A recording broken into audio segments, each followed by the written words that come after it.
Prime Minister Dr. Ralph Gonsalves has responded to claims that his government played no part in the success of the 3 male Vincentian valedictorians at the University of the West Indies campuses. The Prime Minister said he has been told that there were articles written that have made this claim.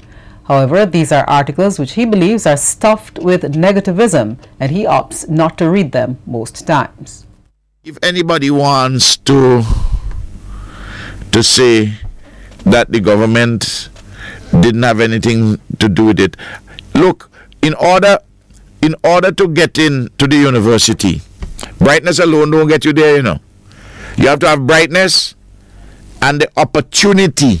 And the opportunity is the means which the government has provided. There are certain people I just don't read, period.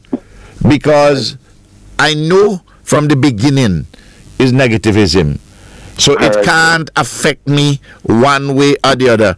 According to the Prime Minister, each of the 3 valedictorians, Kevin Charles, Kishan Stevenson and Terrell Mapp, were all assisted in one way or another by the government, whether by Student Disability Fund, exhibition scholarships, or study leave.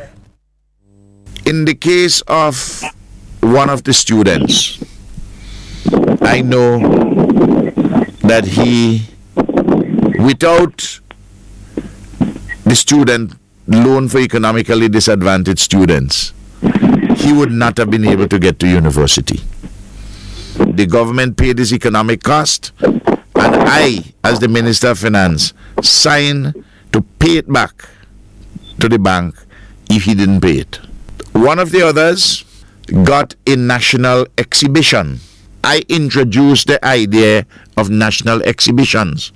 The financing for the 3rd gentleman, he was a teacher.